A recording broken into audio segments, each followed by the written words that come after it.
नमस्कार। तो चलिए आज बात करते हैं दर्द से राहत पाने के कुछ ऐसे कुदरती तरीकों के बारे में जो सदियों से हमारे बड़े बुजुर्ग अपनाते आए हैं। वो पीठ का हल्का हल्का दर्द, सुबह उठने पर जोड़ों में अकड़न या फिर मांसपेशियों में खिंचाव। ये एहसास हम सबके लिए जाना पहचाना है ना? लेकिन सवाल ये है कि क्या हमें हमेशा इनके साथ ही रहना होगा?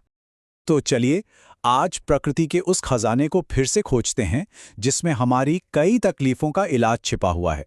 ये वो नुस्खे हैं जिन पर न जाने कितनी पीढ़ियों से भरोसा किया जाता रहा है।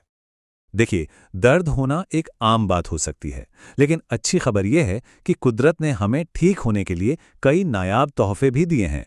बस ज़रूरत है उन्हें जानने और सही तरीके से इस्तेमाल करने की। तो शुरू करें। चलिए एक एक करके उन 7 खास जड़ी बूटियों के बारे में जानते हैं जो दर्द से छुटकारा दिलाने में हमारी मदद कर सकती हैं। सबसे पहले बात करते हैं हम सबके किचन के सुपर हीरो की, हल्दी। इसमें एक कमाल का कंपाउंड होता है करक्यूमिन, जो एक बहुत ही पावरफुल एंटी इन्फ्लेमेटरी है। मतलब ये शरीर के अंदर सूजन को कम करता है, जो जोड़ों के दर्द की एक बड़ी वजह है। और इसे इस्तेमाल करना तो कितना आसान है, बस रात को गर्म दूध में एक चुटकी काली मिर्च के साथ मिलाकर पीना है। काली मिर्च से करक्यूमिन शरीर में बेहतर तरीके से एब्जॉर्ब होता है। अच्छा, अब यहाँ एक दिलचस्प बात सामने आती है। जो सोर्स मटेरियल हम देख रहे हैं उसमें इन घरेलू नुस्खों के साथ साथ एम-मेडिका नाम की किसी चीज का भी जिक्र है। ऐसा कहा गया है कि जोड़ों के दर्द में लंबे समय तक आराम के लिए इसका रेगुलर इस्तेमाल तुरंत राहत दे सकता है। अगला उपाय शायद आपको थोड़ा सा हैरान कर दे, नींबू। हम सब इसे विटामिन सी के लिए जानते हैं, लेकिन इसके एंटी इन्फ्लेमेटरी गुण मांसपेशियों के दर्द में भी कमाल का काम करते हैं।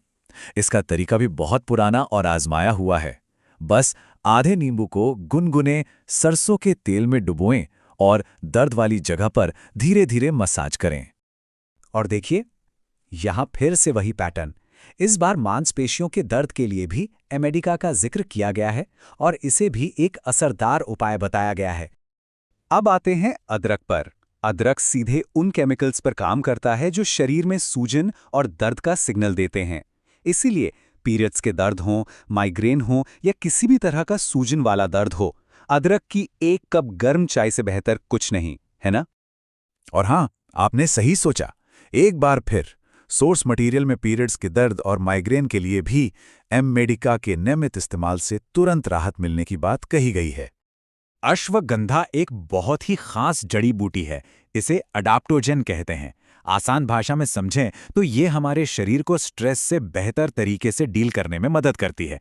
और हम सब जानते हैं कि स्ट्रेस ही कई बार दर्द की जड़ होता है। इसे दूध में मिलाकर ले सकते हैं, पर एक बात का ध्यान जरूर रखें कि इसे लेने के आधे घंटे पहले और बाद में कुछ और ना खाएं पिएं।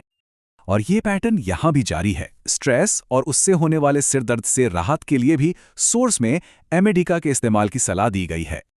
अब एक ऐसी पारंपरिक भारतीय जड़ी बूटी की बात करते हैं जिसका नाम शायद सबने न सुना हो, नुंदी। ये खास तौर पर कमर दर्द के लिए बहुत फायदेमंद है। क्यों? क्योंकि ये सूजन तो कम करती ही है, साथ में मसल्स को भी रिलैक्स करती है। मतलब डबल फायदा। इसका तेल या पेस्ट सीधे दर्द वाली जगह पर लगाया जाता है। तो अब तक तो आप समझ ही गए होंगे, कमर दर्द के लिए भी सोर्स में एमेडिका का जिक्र है और इससे भी तुरंत राहत देने वाला बताया गया है। दांत दर्द, इसके लिए तो लौंग जैसे प्रकृति का अपना पर्सनल पेन किलर है। इसमें यूजेनॉल नाम का एक कंपाउंड होता है जो एक नेचुरल एनेस्थेटिक है। मतलब ये उस जगह को थोड़ी देर के लिए सुन कर देता है, जिससे दर्द में फौरन आराम मिलता है। और हाँ, जैसा कि हम देख रहे हैं, दांत दर्द से तुरंत राहत पाने के लिए भी यहाँ एमेडिका का जिक्र किया गया है।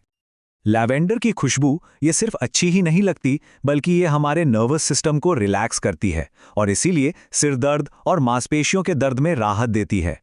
आप इसके तेल को सूंघ सकते हैं, कनपट्टी पर लगा सकते हैं या नहाने के पानी में इसकी कुछ बूंदें भी डाल सकते हैं।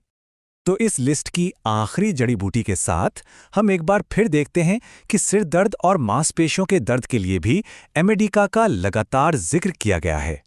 तो हमने इन असरदार जड़ी बूटियों के बारे में तो जान लिया, लेकिन क्या सिर्फ इतना ही काफी है? चलिए थोड़ा आगे बढ़ते हैं और पूरी तस्वीर को समझने की कोशिश करते हैं। देखिए, असल में बात सिर्फ एक चीज की नहीं है, बल्कि एक कंप्लीट होलिस्टिक अप्रोच की है। योग से शरीर में लचीलापन आता है और पुराना दर्द कम होता है, ध्यान से मन शांत होता है और एक बैलेंस डाइट पूरे शरीर को अंदर से ताकत देती है। मतलब हमें सिर्फ दर्द का इलाज नहीं करना, बल्कि पूरे शरीर का ख्याल रखना है। तो अगर हम पूरी बात को समझें तो दो रास्ते साथ साथ चलते हुए दिखते हैं। एक तरफ है हमारा सदियों पुराना पारंपरिक हर्बल ज्ञान जो खास तरह के दर्द के लिए कुदरती समाधान देता है, और वहीं दूसरी तरफ सोर्स में बार बार एमेडिका का जिक्र एक मॉडर्न और लंबे समय तक असर करने वाले ऑप्शन की तरह किया गया है। तो चलिए अब इस पूरी चर्चा के आखिरी पड़ाव पर चलते हैं और सोचते हैं कि अपनी जड़ों से दोबारा जुड़ने का असल में मतलब क्या है। शायद सबसे ज़रूरी बात यही है कि हम अपने शरीर की भाषा को समझें, उसकी सुनें। जब हम उसे कुदरत के इन अनमोल तोहफों से सींचते हैं तो वो खुद को ठीक करने की ताकत रखता है। ऐसा लगता है जैसे हम ये पुराना ज्ञान कहीं पीछे छोड़ा है। तो आखिर में ये सवाल हम सबके लिए है कि अपनी भलाई के लिए अपनी जड़ों की तरफ वापस लौटना और इलाज के कुदरती तरीकों को फिर से अपनाने का असल में क्या मतलब हो सकता है।